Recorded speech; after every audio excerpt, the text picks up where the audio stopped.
उतारो मुझे जिस भी क्षेत्र में, सर्वश्रेष्ठ कर दिखाऊंगी।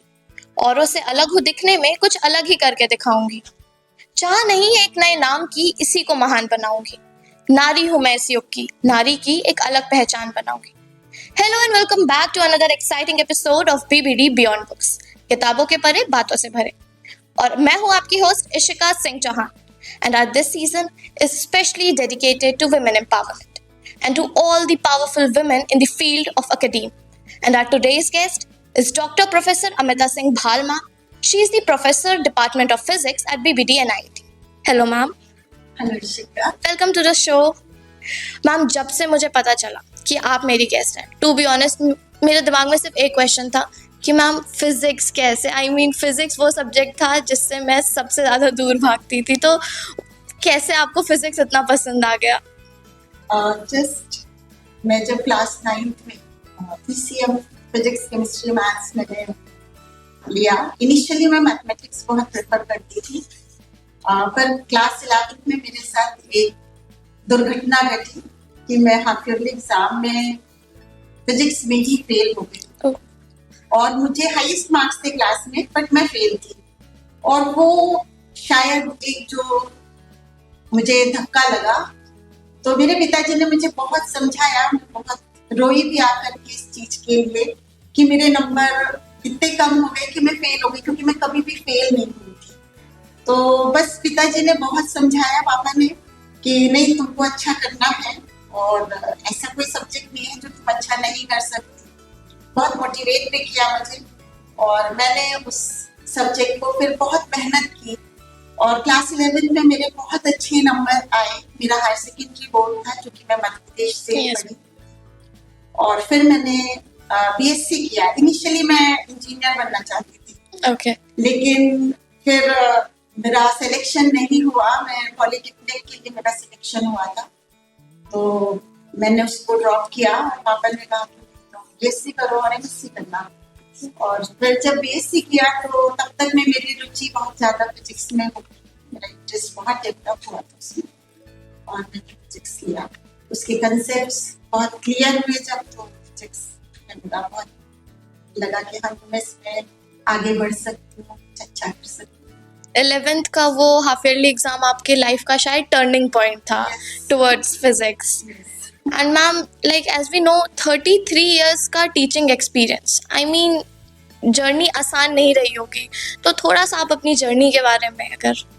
हाँ, मैंने जब एमएससी किया तो मेरा सिलेक्शन हुआ government inter college Madhya Pradesh में, और मैंने वो नहीं करना चाह रही थी। मैं कॉलेज इंटर कॉलेज में नहीं पढ़ाना चाहती थी, मैं यूनिवर्सिटी लेवल पे, कॉलेज लेवल पे पढ़ाना चाहती थी। तो मैंने उसको ड्रॉप किया और मैंने एमफिल में एडमिशन लिया। तब पीएचडी करने के लिए एमफिल मस्ट था, तो मैंने एमफिल में एंट्रेंस एग्जाम दिया, वो क्लियर हुआ और मैंने एमफिल किया। मैंने ज्वाइन पीएचडी इन फिजिक्स। और जब मेरा प्रैक्टिकल वर्क कंप्लीट हो गया, उसी समय मेरे कॉलेज में एक कॉन्ट्रैक्ट बेस अपॉइंटमेंट निकला था, तो मैंने उसको अप्लाई किया, मेरा सिलेक्शन हुआ। फिर गवर्नमेंट इंजीनियरिंग कॉलेज जबलपुर में मैंने 5 इयर्स वहाँ पे भी कॉन्ट्रैक्ट बेस में टीचिंग करी, और वो बहुत अच्छा एक्सपीरियंस मेरा रहा। 5 साल का मुझे वहाँ बहुत सीखने का मौका मिला। जो सीनियर टीचर्स थे उनसे बहुत कुछ सीखने का मौका मिला। और उसके बाद कुछ ये था कि चूंकि मेरे रूट्स यूपी से थे, तो मैं चाहती भी थी कि मैं लखनऊ वापस आऊँ, पेरेंट्स भी लखनऊ वापस आए। तो हम लोग ने यहाँ पे वैकेंसी निकली काबुल नारसीदास ग्रुप में, और मैंने यहाँ अप्लाई किया। तो यहाँ मेरा अगेन सिलेक्शन हुआ इन द ईयर 1999।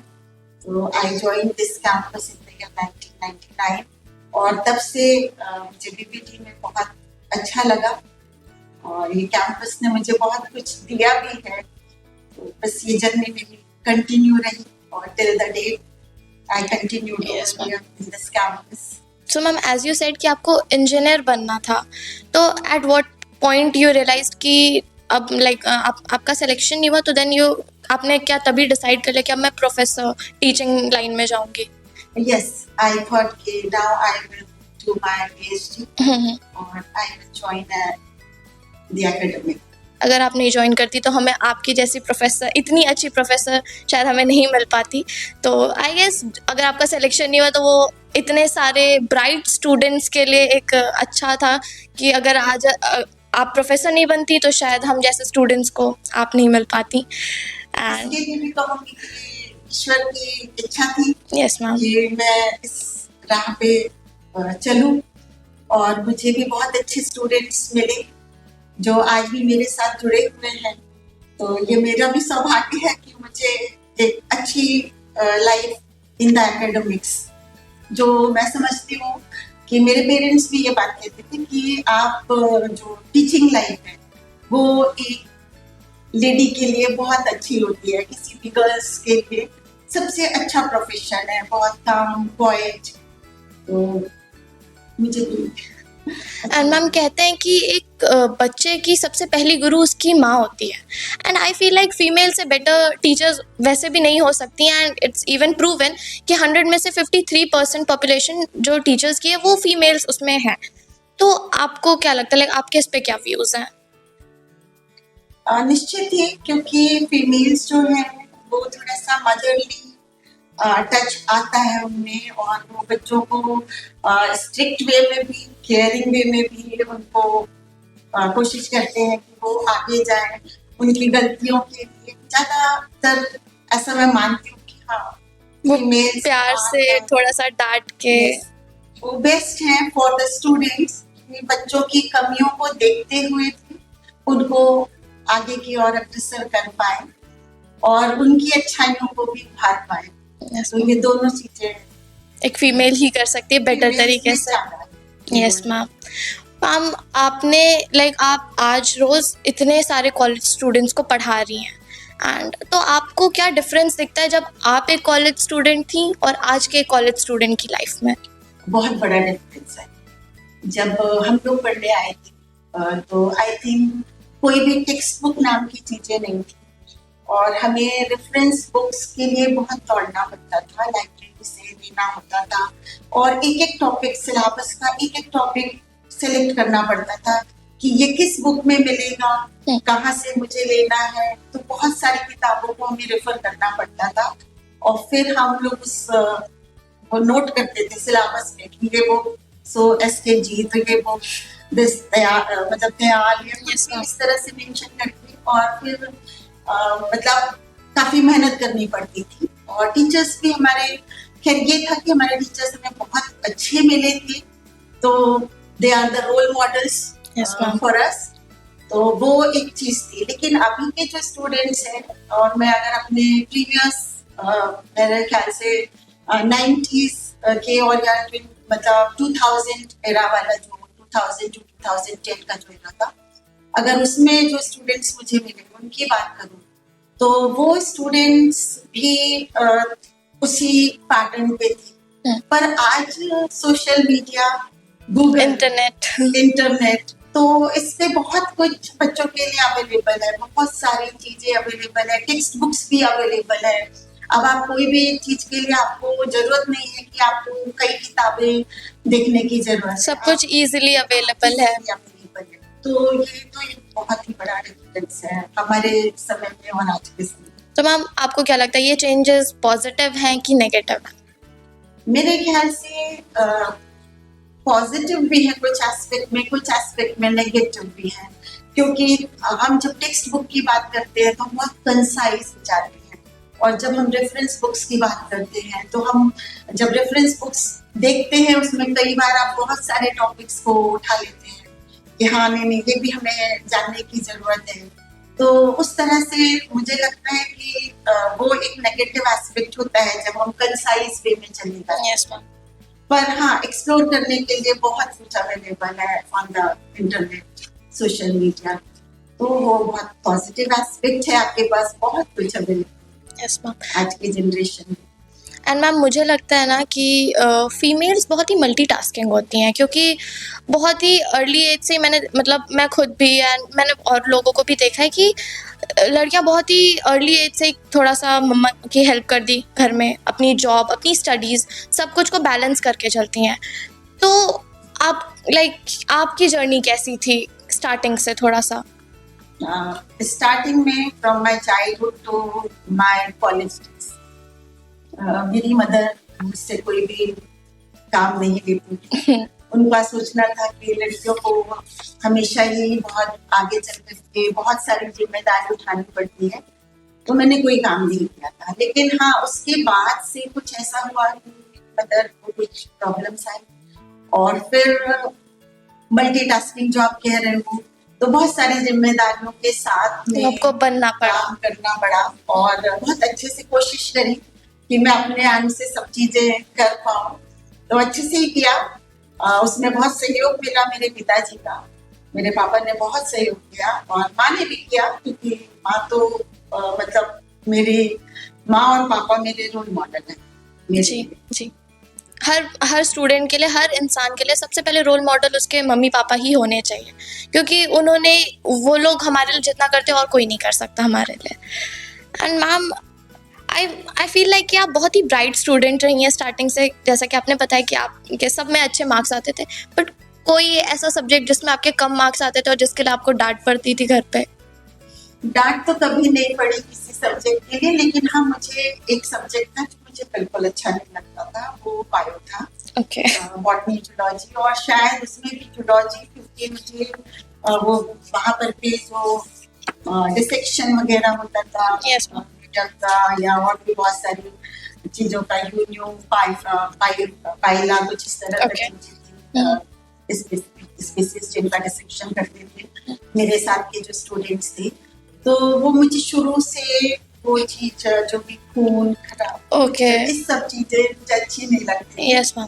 तो वो सब्जेक्ट से मैं हमेशा दूर भागती थी, और 9th और 10th में हमारा ये सब्जेक्ट था भी, तो just as you have to pass out only in these subjects, तो हम उसको बस इतना ही पढ़ लेते थे कि किसी तरह से बस पास हो जाए। मार्क्स आ जाए, यस मैम। और बाकी जरूरत नहीं उस पर मेहनत करने की, क्योंकि वो मार्क्स जुड़ते भी नहीं थे हमारे सब पे, तो इसलिए उस पर मैंने बहुत फोकस भी नहीं किया। तो आज भी मुझे वो जो उनके बायो नेम होते हैं किसी भी बायोलॉजिकल नेम्स, यस मैम।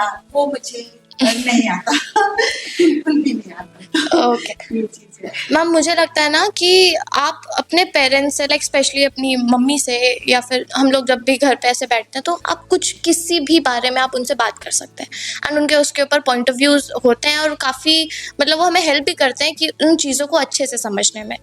तो जब मैं स्पिरिचुअलिटी की बात करती हूँ, तो अभी हमारी बात हो भी रही थी इस पर कि मेरी मम्मी और मेरे बारे हमारे जब भी स्पिरिचुअलिटी पे बात होती है, तो शी सेज कि जो मेरी नानी की जनरेशन है, वो लोग स्पिरिचुअलिटी की तरफ ज़्यादा थे देन मेरी मम्मी की जनरेशन। उनका मानना है कि वो लोग इतने स्पिरिचुअल साइड पे नहीं थे, लाइक मॉडर्नाइजेशन हो रहा था उस समय पे, एंड देन हम लोग, तो अब वो कहती हैं कि हम लोगों की जनरेशन फिर भी थोड़ा सा स्पिरिचुअल साइड पे जा रही है। तो आपको क्या लगता है इस बारे में? इस बारे में मैं ऐसे कहूँगी कि जो आपकी मदर की जनरेशन है वो मेरी जनरेशन है। Yes ma'am. और मेरी नानी की जनरेशन आपकी नानी से भी पहले की जनरेशन है, तो वो बहुत स्पिरिचुअल थी, और मेरी माँ भी बहुत स्पिरिचुअल, बहुत ज्यादा। और हम लोग आपने जो कहा कि हाँ, हमारी जनरेशन में थोड़ा स्पिरिचुअलिटी कम थी इनिशियल डेज में, मैं अगर बात करूँ अपने लिए भी, पर धीरे धीरे जैसे जैसे एज बढ़ती गई, तो थोड़ा सा, क्योंकि माता पिता बहुत स्पिरिचुअल थे, यस मैम। पेरेंट्स आपके, मेरे फादर बहुत ज्यादा रीड आउट करते थे, और मदर भी, और मेरी मदर चूंकि इन द 57 में उन्होंने पीजी किया था, एमए इन हिंदी, और 6 साल हॉस्टल में वो भी रही थी, प्रयागराज यूनिवर्सिटी से उन्होंने पढ़ाई की। तो थोड़ा सा उन लोगों के कारण ऐसे कहेंगे कि शायद उनके जीन्स वो इनिशियली तो मेरे में नहीं डेवलप हुए होंगे, लेकिन धीरे धीरे धीरे वो डेवलप होते चले गए। तो मुझे भी लगा कि नहीं, मुझे भी ये पढ़ना चाहिए, शास्त्र दर्शन है या वेद है हमारे, और चूंकि आर्य समाज से हम बिलोंग करते हैं, हम लोग आर्य समाज को फॉलो करते हैं, तो बहुत सारी जो कहना चाहिए आर्य समाज की पद्धति है, वहाँ पे भी संस्कृत के श्लोक, ये सब अथर्ववेद, ऋग्वेद और सामवेद, यजुर्वेद के सारे श्लोक हम पढ़ते हैं, तो कहीं ना कहीं वो भी मुझे बचपन से ही करते रहे, तो वो धीरे धीरे हमारी स्पिरिचुअल लाइफ हमने आगे बढ़ाई है। कोशिश है और कोशिश जारी है यस मैम। कि इसमें और आगे मैं कुछ अच्छा कर पाऊं, और इच्छा है कि जो हमारे धर्म ग्रंथ है, रामचरितमानस है या रामायण है, तो इसको मैं कंठस्थ कर पाऊं, ये मेरी इच्छा है। तो अभी तो कुछ थोड़ा सा पाठ कंठस्थ किया है, क्योंकि आप बैठ करके चाहें कि हम इनको पढ़ते एक रहें, साथ वो नहीं तो होगा। हम बैठ करके पढ़ने के लिए हमें देख के पढ़ना है। तो अगर कंठस्थ रहेगा तो हम चलते फिरते भी हम मन में हर वक्त उस चीज को पढ़ सकते हैं जी। तो ये एक श्लोक से मैं इस चीज के लिए बोलूंगी कि हम लोग पढ़ते हैं आज समाज की जो संस्कार विधि पुस्तक है या रोज दैनिक पद्धति की पुस्तक है, उससे हम पढ़ते हैं। ओम तक चक्षुर्देवितम पुरस्तात् प्रमुच्चरत् पश्येम शरदा शतम जीवेम शरदा शतम श्रुण्वाम शरदा शतम प्रभ्रवाम शरदा शतम दीनास्याम शरदा शतम भूय शरदा शता। तो मैं इसका बहुत शॉर्ट में बोल रही हूँ कि हम अपने जीवन में जो भी कुछ देखें अच्छा देखें, जो भी कुछ कानों से सुने वो अच्छा सुने, अच्छे उपदेश जो सत्संग से आते हैं वो अच्छे उपदेश हम सुने और अपनी वाणी से अच्छा ही बोले। तो ये 100 वर्ष तक के लिए मेरी इच्छा है कि मेरा जो भी जीवन है वो मैं 100 वर्षों तक ये चीज मेरे जीवन में उतार पाऊँ। मैम अभी आप बोल रही हैं तो मुझे बहुत अच्छा लग रहा है आपको सुन के। मुझे ऐसा लग रहा है कि बस आप बोलती जाए और मैं सुनती जाऊं, क्योंकि आपने अभी श्लोक बोला, इतना इतना खूबसूरत अर्थ है उसका। क्योंकि आज के टाइम पे कोई किसी के बारे में अच्छा नहीं सोच रहा है। आपको पता है सामने वाला आपसे बात कर रहा है, लेकिन उसके मन में क्या चल रहा है, अच्छा चल रहा है, बुरा चल रहा है, आपको नहीं पता है।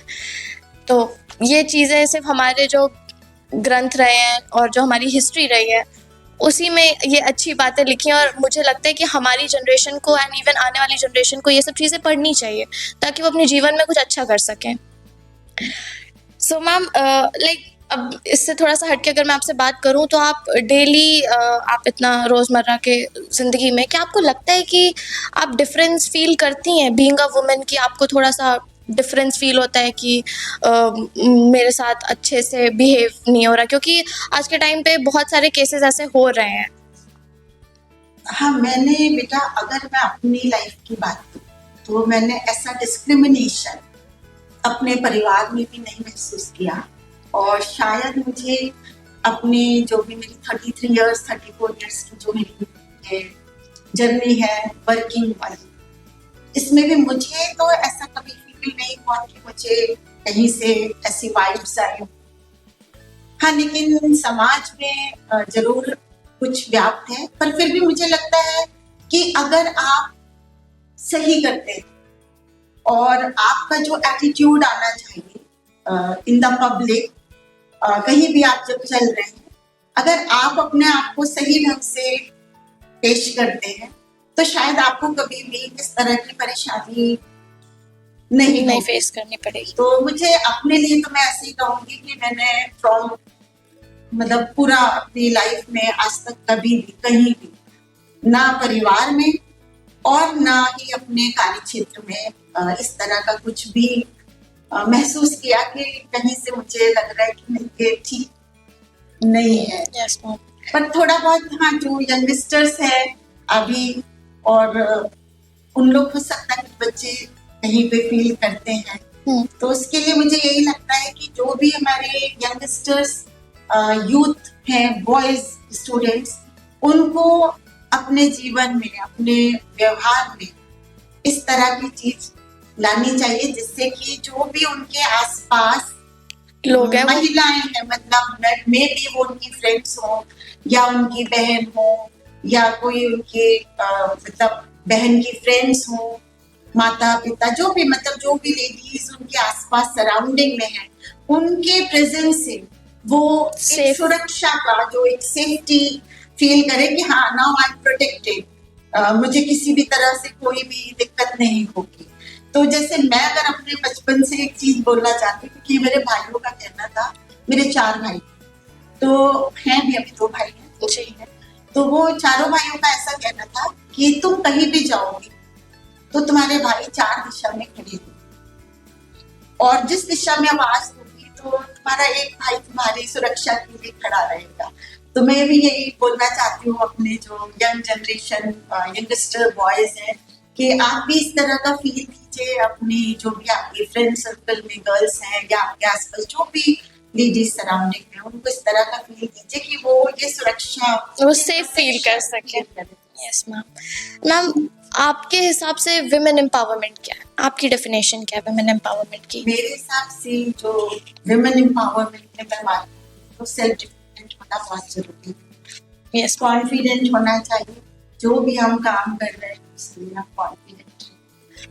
और सेल्फ डिपेंडेंट होने के लिए दोनों चीजें चाहिए, आपकी जो एजुकेशन और स्किलफुल, मतलब जो भी आप चीज सीख रहे हैं, लाइक अभी आप मास कम्युनिकेशन, जर्नलिज्म में मास कम्युनिकेशन कर रहे हैं, तो आप अपने आप को इतना अच्छा स्किलफुल कर लीजिए, और आप इतने अच्छे से इंटरव्यू दे रहे हैं बेटा। Thank you, मेरे को तो यही लग रहा है कि शिखा आप बिल्कुल तैयार है आगे के लिए, आगे बढ़ने के लिए। Thank you so much. तो ये एक चीज है कि हम जो भी विधा, जिस चीज में भी हम काम कर रहे हैं, तो वहां पे हम अपना एक अच्छे से सीखें। Yes ma'am. एंड मैम, मैंने ये चीज़ बहुत सुनी है, और ये एक स्टीरियोटिपिकल स्टेटमेंट है जो मैंने बहुत सुना है कि लड़की है कुछ नहीं तो टीचर तो बन ही जाएगी। तो मुझे लगता है ये बहुत ही यूजलेस और बहुत ही गलत स्टेटमेंट है, क्योंकि टीचिंग सिर्फ एक जॉब नहीं है। आप आने वाली जनरेशन, आप एक फ्यूचर प्रिपेयर कर रहे हो आप अपने नेशन का। तो आपको क्या लगता है ये स्टेटमेंट के बारे में आप क्या कहना चाहेंगी? नहीं, ये स्टेटमेंट तो मुझे ऐसा लगता है कि कुछ लोगों का है, ऐसा नहीं है। और आप अगर अपने जब पुराने काफी सालों, मतलब 4-5 हजार साल पहले या 200 साल पहले कोई भी एरा को आप ले लीजिए, तो हमारे पुराने उसमें भी आप देखिए तो रानी लक्ष्मीबाई है, उन्होंने एक लीडरशिप करी। Yes, या विद्यावती जी थी जो शहीद भगत सिंह की माता जी थी, उन्होंने भी अपने मतलब इतना करेज दिखाया, इतना कि मैं अपने बेटे को आगे बढ़ा रही हूँ। और बहुत सारे आप अहिल्याबाई होलकर जी थी जो इतनी छोटी सी एज में विधवा हो गई, और उन्होंने अपना पूरा होलकर साम्राज्य को अकेले संभाला।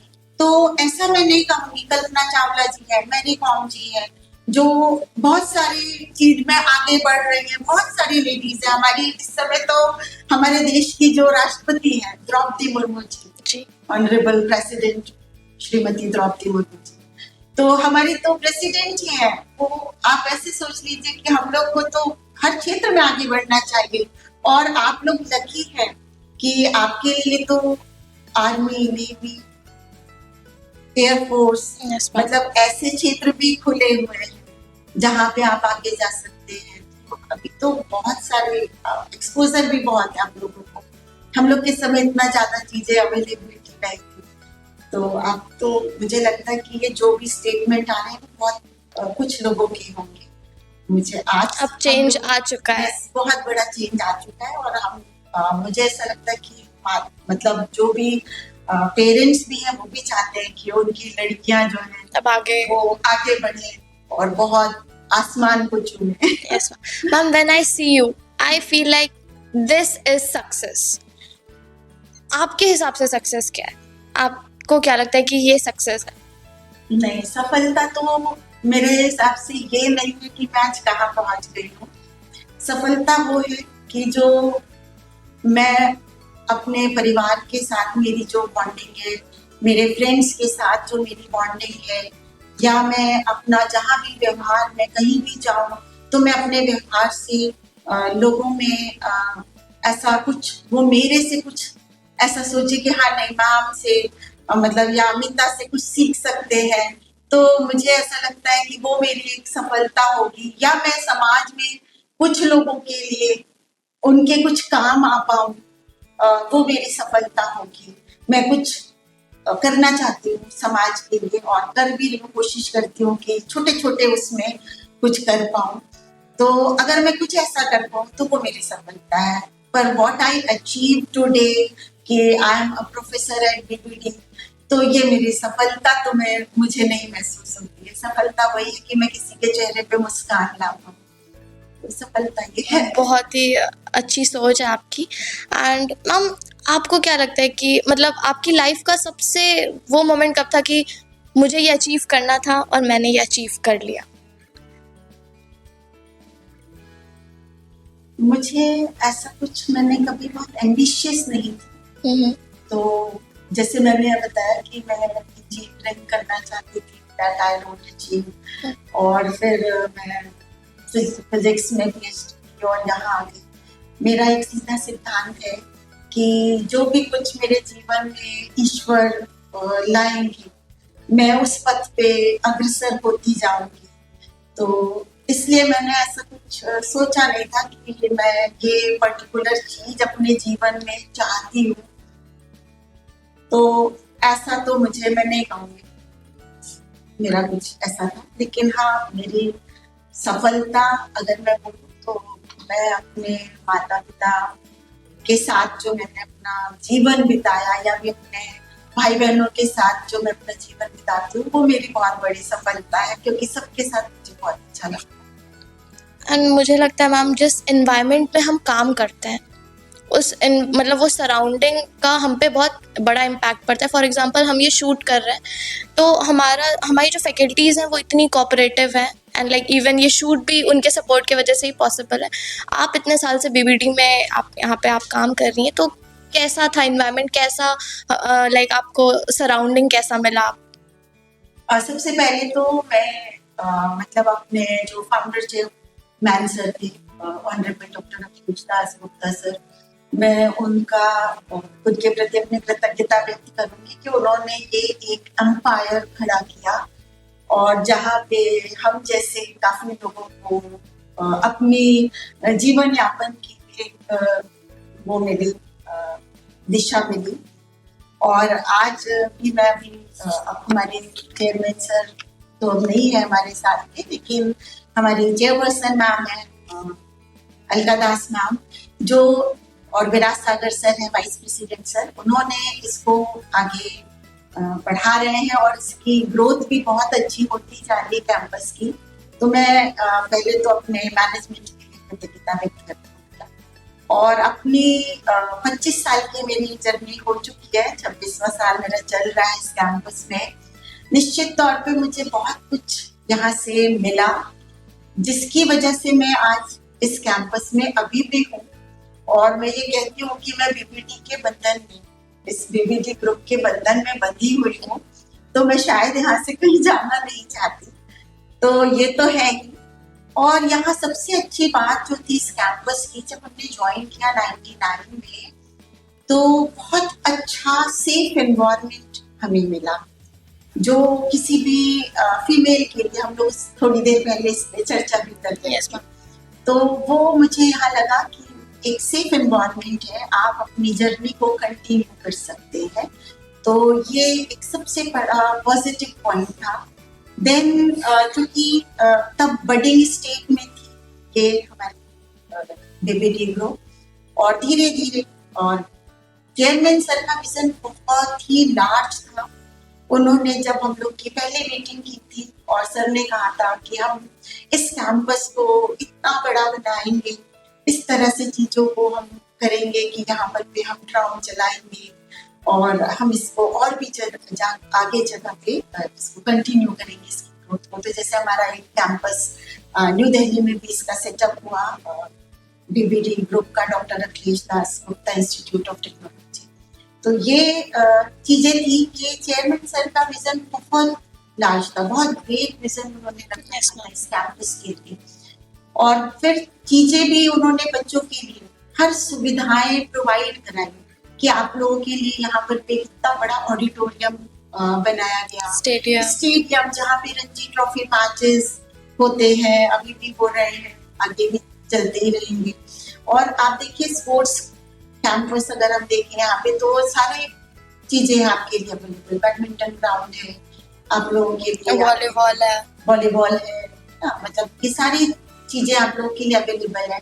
तो इसकी जो पॉजिटिविटी थी इस कैंपस की कि ये बढ़ रहा है, ये चीजें थी कि हमको यहाँ पर भी हम कभी भी यहाँ से बाहर जाने का सोचे नहीं। दूसरा जो यहाँ पे हम लोग जब शुरुआत में हमने ज्वाइन किया था तो हमारे साथ के बहुत सारे लोग ज्वाइन किए, मेरी कंपेनियन रजनी द्विवेदी, हम लोग सेम डिपार्टमेंट में फिजिक्स में ज्वाइन किए थे, और यहाँ पे श्रद्धा सिन्हा मैम थे, संगीत अग्रवाल मैम, अभी रिजवी सर कैंपस में है जो हम लोग के साथ की ज्वाइनिंग में है, यानी सर है और वीके सिंह सर है, बहुत लोग हैं हम लोग जो यहाँ पे हम लोग शुरू से ज्वाइन किए।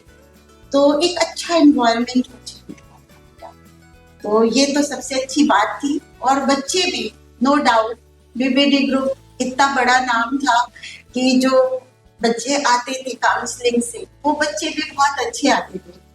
तो उनके साथ जब हम काम करते थे कि हम टीचिंग कर रहे हैं तो हमारी भी एक लर्निंग, क्योंकि मैं भी इनिशियल फेज में ज्वाइन थी तो हमारी भी बहुत अच्छी लर्निंग प्रोसेस हुआ, क्योंकि स्टूडेंट से ऐसे क्वेश्चंस रेज होते थे जिस पे हमें काम करना पड़ता था कि हमें हम काम करें और उनको फिर आंसर करें, से आंसर दे पाए, अपना एक्सप्लेनेशन दे पाए, क्योंकि फिजिक्स एक बहुत वास्ट फील्ड है जहाँ पर पे इतना कंसेप्चुअल सब्जेक्ट है, तो हम लोग भी इतने इक्विप्ड नहीं थे इनिशियली। तो मुझे ये मौका मिला यहाँ पे और अब तो ये बहुत बड़ा एम्पायर खड़ा है, आप लोग इसको देख रहे हैं। यस मैम, मैम आपसे इतनी सारी बात करके इतना अच्छा लग रहा है कि मुझे like I am damn sure कि आप डेली अपने स्टूडेंट्स को ज़रूर कुछ ना कुछ एक नई चीज़ सिखाती होंगी और बहुत कुछ पढ़ाती होंगी, उनको इंस्पायर करती होंगी। बट कोई एक ऐसा मैसेज जो आप इस प्लेटफॉर्म से फीमेल्स को देना चाहेंगी?